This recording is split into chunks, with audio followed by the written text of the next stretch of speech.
iyadoo wiil xakad ay ku jiraan duulimaadyada tooska diyaaradaha qaadka ka imaan jiray wadanka Kenya ee shuruudo ku xirtay xukuumadda dhexe Soomaaliya ayaa waxa weli jira qeeladaan ee ka soo yeeraysa ganacsatada qaadka ku iibisa guud ahaan gobolada dalka iyo bartamaha Soomaaliya in dib loogu qaado xayiraadda dhanka hawada ee saaran qaadkii Soomaaliya soo gali jiray. qaar ka mid ah ganacsada qaadka ku iibisa suuqyada waaweyn ee magaalada Jowhar ayaa waxay cabasho xoogan ka muujiyeen sidee u arkaan shuruudaha adag ee lagu xiray duulimaadyada diyaaradaha qaadka ka imaan jiray wadanka Kenya taasoo si toos ah u keenay jirtay gudaha dalka Soomaaliya waxayna dowladda federaalka Soomaaliya iyo maamulka Hirshabeelle ugu baaqeen in dib ay u furaan xayiraadda qaadka ee saaran ganacsada wadanka Kenya iyo kuwa dalka Soomaaliya ka dhaxan jiray. qaadka waqtiga hore iyo waqtiga hadda la joogo kana waqtiga hore ma fiicnaan hadda dhibaato weyn aan ku qabno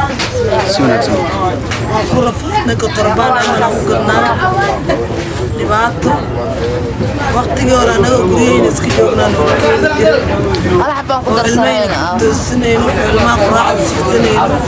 oo waalidkeen og haddana ilmo iyo waalidba xabad kama ogni oo gurigoodii ama raaxada ugu jiro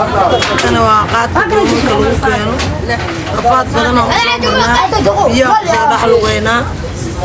gabadhaas hadda arkay waqtaas biyo baala ka dhacday waqtigeeda waa barsan sharuudaha maadaama oo keen anaga sharuud oo Soomaaliya ku xiran macnaha oo dib Soomaaliya Kenya oo ka yaalo haday jirto waa loo celi karaa laakiin anaga haday gumeysiga naga daayaan qaadka waa loo fasaxa haday gumeysiga ka dhaafi waan Soomaaliya waa wada mid anaga inaan la shaqeysan oo la ganacsana diyaar u nahay laakiin maadaama Soomaaliya la gumeysanayo ana qaad la soo deeldhihi ma wax dhibaato oo baay jirto ma jirto haddii shuruudaha oo asiga la galay ay Kenya ay fuliso ganacsiga qaadka noo sii daayo haddii ay diidane xataa kuwa lagu keenay badda waa inuu beegsadaa ciidamada qalabka sida waa inuu sida ugu dhaqsiya badan oo u diraa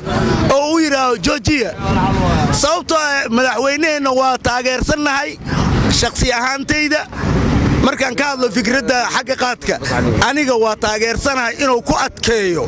Kenya si kastaba noqotay qaadkii imaan jiray gudaha Soomaaliya ayaa wuxuu wadanka ka maqan yahay in ka badan 6 bilood iyadoo ganacsatada qaadka iibisa ay aad ugu adag tahay ka maqnaanshaha dalka maadaama ganacsiga qaadka ku maareyn jireen nolol maalmeedkooda iyo nolosha qoyskooda. Yusni Maxamed Ahmed, Bulsha TV, magaalada Jowhar.